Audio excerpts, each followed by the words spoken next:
Assalamualaikum warahmatullahi wabarakatuh. Tugas studi Kelaikan Bisnis Ning Rahmayeni 1916030090, dosen pengampu Irda Yusra SE MSc. A. Aspek pasar dan pemasaran. Yang pertama, target pasar. Target pasar pada usaha saya yaitu masyarakat pesisir selatan serta anak-anak SD di dekat rumah saya dan usia 7 tahun sampai 40 tahun ke atas, baik laki-laki ataupun perempuan. Yang kedua, strategi pemasaran. Yang pertama, produk. Produk saya harus menarik seperti membuat kemasan yang menarik serta logo usahanya. Yang kedua, harga. Harga satu produk gorengan saya yaitu Rp1.000. Yang ketiga, tempat. Tempat usaha saya ini berdekatan dengan sekolah dasar serta di dekat tepi jalan. B. Aspek teknis dan teknologi. Yang pertama, rencana pengembangan. Di sini ada evaluasi lokasi, sarana dan prasarana, tenaga kerja, bahan utama, bangunan dan tata letak, jadwal pelaksanaan, dan estimasi biaya.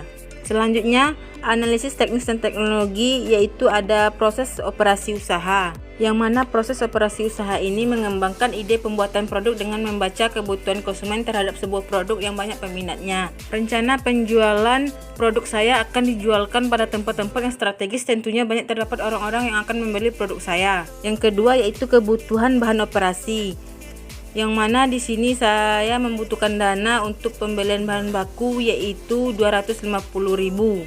Yang ketiga yaitu kegiatan perawatan teknologi, yang mana kegiatan perawatan teknologi yang akan saya lakukan yaitu sebelum dan sesudah jualan, saya akan membersihkan tempat jualan saya dan gerobak dorong saya agar selalu terjaga kebersihannya dan agar besi gerobak dorong saya tidak mudah berkarat nantinya.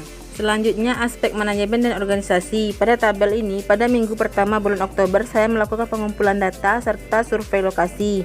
Pada minggu kedua bulan Oktober, saya melakukan pengolahan data, pencarian modal, serta pembentukan badan usaha. Pada minggu ketiga bulan Oktober, saya melakukan investasi tempat usaha, pembelian bahan baku, dan pembelian alat produksi. Pada minggu keempat bulan Oktober, saya melakukan persiapan tempat produksi dan memulai produksi saya. Pada minggu pertama bulan November, saya sudah memulai produksi usaha saya. Pada minggu kedua bulan Oktober begitu juga, saya sudah mulai memproduksinya. Selanjutnya, struktur organisasi. Yang pertama, pemilik usaha yaitu saya sendiri, pemimpin usaha, yang mana memimpin usaha ini bertanggung jawab sepenuhnya atas segala sesuatu yang terjadi dan berlangsung dalam produksi usaha. Yang kedua, manajemen pemasaran. Di sini saya dibantu oleh Rahmuti, yang mana pada manajemen pemasaran melakukan promosi, penjualan, distribusi tentang bisnis tersebut. Yang ketiga yaitu manajemen produksi. Saya dibantu oleh Ibu Zulmi Dayanti, yang mana pada manajemen produksi ini melakukan pembelian bahan baku, persediaan, serta pembelian peralatan untuk usaha yang akan dijalankan.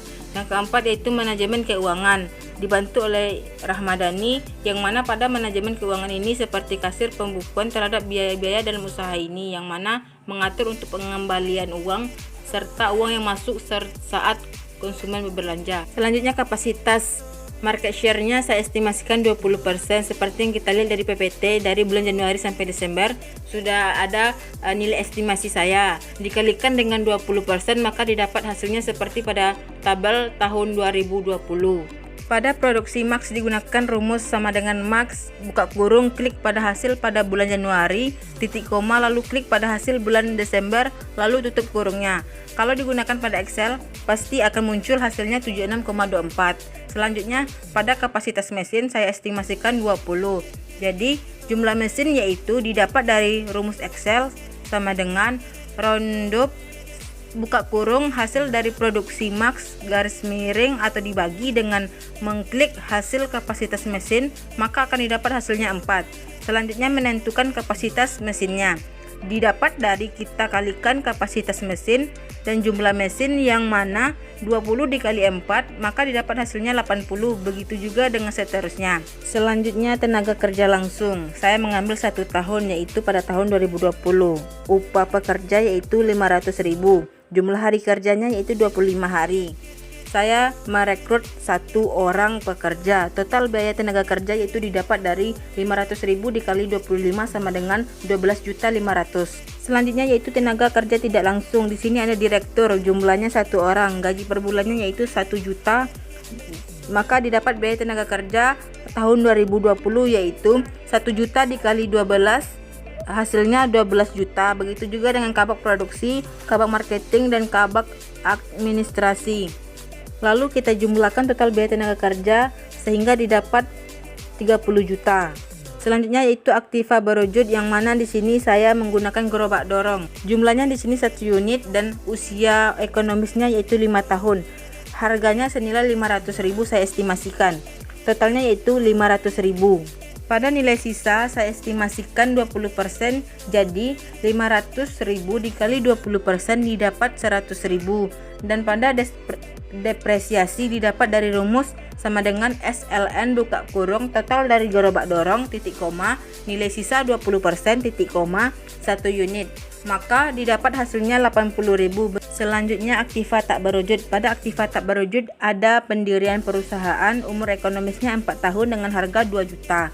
Amortisasi per tahun didapat dari 2 juta dibagi 4 tahun, maka didapat hasilnya 500.000. Begitu juga dengan perizinan, merek dan hak paten. Dari total amortisasi kita tinggal menambahkan saja, sehingga 500.000 ditambah 50.000 sama dengan 550.000. Pada total investasi didapat dari total aktiva berwujud ditambah total dari aktiva tak berwujud.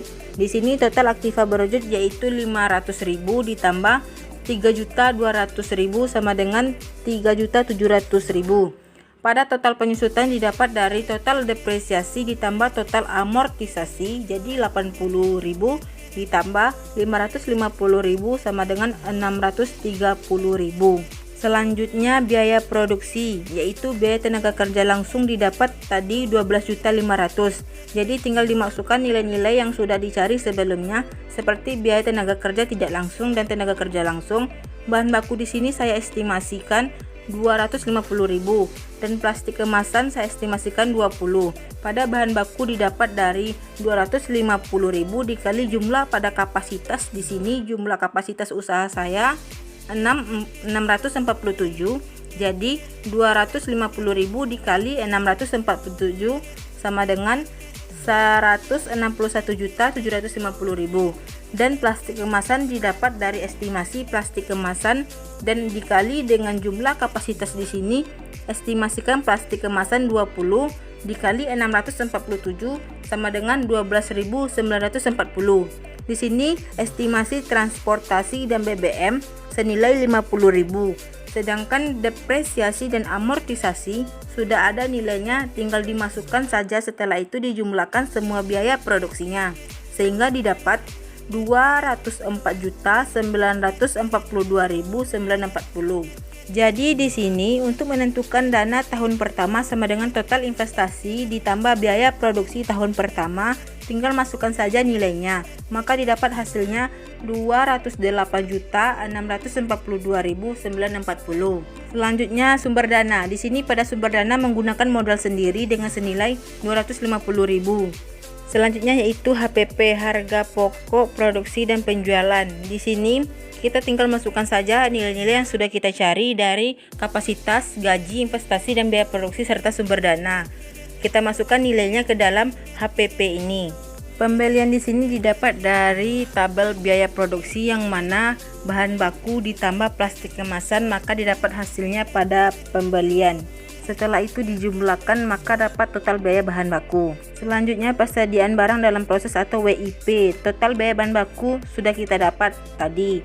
Selanjutnya biaya tenaga kerja langsung, yaitu sudah kita cari pada tabel biaya produksi tadi. Selanjutnya dijumlahkan, maka dapatlah total biaya WIP.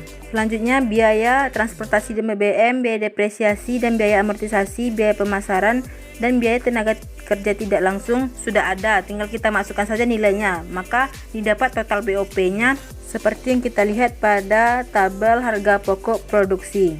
Barang tersedia untuk dijual didapat dari persediaan awal ditambah harga pokok penjualan kita jumlahkan, sehingga barang tersedia untuk dijual didapat dengan 205.022.940. Harga pokok penjualan didapat dari barang tersedia untuk dijual dikurang dengan saldo akhir, maka didapat nilai harga pokok penjualan pada tabel ini. Selanjutnya PPN saya estimasikan 10%. Begitu dengan total harga pokok penjualan kita jumlahkan. Volume produksinya sudah kita dapat dari kapasitas estimasi kita. Harga jual produknya didapat dari total harga produk penjualan dibagi volume produksinya sehingga didapat 348.571. Selanjutnya rugi laba. Seperti yang kita lihat pada tabel ini, kita tinggal memasukkan saja nilai-nilai yang sudah kita cari sebelumnya. Di sini pajak penjualannya saya estimasikan 10% serta pajak penghasilannya 10%. Tinggal kita jumlahkan dan kita kalikan. Harga jual di sini saya dapatkan dari tabel HPP yang mana pada harga jual produk. Selanjutnya cash flow, yaitu ada modal di sini 250.000. Penjualan didapat dari tabel rugi laba, yaitu hasil penjualan. Selanjutnya depresiasi dan amortisasi sudah kita cari, didapat depresiasi 80.000, amortisasi 550.000. Total pada tahun pertama yaitu kita jumlahkan, didapat hasilnya pada total dari tabel cash flow ini. Selanjutnya pada pengeluaran ada investasi, yaitu sudah kita dapatkan senilai 3.700.000. Biaya produksinya sudah didapat juga, dan begitu juga dengan biaya pemasaran, pajak penjualan, pajak penghasilan. Selanjutnya dijumlahkan seperti jumlah yang telah kita cari pada total cash flow ini. Selisih didapat dari total pemasukan dikurang total pengeluaran, maka didapat hasil selisihnya seperti pada tabel cash flow ini. Kas awal tidak ada. Selanjutnya kas akhir didapat dari selisih ditambah kas awal, maka didapatkan hasil dari kas akhir. Selanjutnya neraca. Pada aktiva lancar ada kas didapat dari tabel cash flow, yaitu pada kas akhir. Selanjutnya aktiva tetap, di sini ada gerobak dorong dengan seharga 500.000. Selanjutnya akumulasi depresiasi, yaitu senilai 80.000. Maka dari total aktiva tetap kita jumlahkan, maka didapat hasilnya pada tabel neraca tersebut. Selanjutnya aktiva tidak berwujud. Di sini ada pendirian perusahaan yang mana 2 juta, perizinan 200.000, merek dan hak paten yaitu 1 juta. Akumulasi amortisasi yaitu 550.000. Total dari keseluruhan dijumlahkan, maka didapat hasilnya 3.750.000. Total aktiva didapat dari kas ditambah total aktiva tetap ditambah total aktiva tak berwujud, maka didapatkan total aktiva tersebut. Selanjutnya pasiva. Di sini ada hutang lancar. Pada usaha saya ini tidak ada. Begitu juga dengan hutang jangka panjang juga tidak ada, ditotalkan masih tidak ada. Selanjutnya ada modal. Modal di sini yaitu 250.000. Didapat rugi labanya, yaitu dapat dilihat pada tabel laba rugi, yaitu laba setelah pajak. Jadi rugi laba didapat yaitu 184.520.646. Total pasiva didapat dari total hutang ditambah modal ditambah rugi laba. Dari situlah hasil total pasiva yang didapat.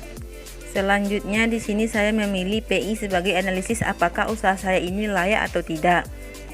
Di sini pada PF kas masuk didapat dari tabel cash flow pada total tahun pertama dari pemasukan, dan PF kas keluar didapat dari tabel cash flow pada total tahun pertama pada pengeluaran, dan nilai PI-nya didapat dari PV kas masuk dibagi PV kas keluar, maka didapat hasilnya pada tabel PI saya yaitu 0,523. Jadi tahun pertama PI sama dengan 0,523. Analisisnya bisnis dinilai layak karena nilai PI-nya mungkin akan meningkat pada setiap tahunnya. Pada tugas ini saya cuma bikin selama 1 tahun saja. Demikianlah presentasi PPT saya. Jika ada kesalahan saya mohon maaf. Saya tutupi dengan Assalamualaikum warahmatullahi wabarakatuh.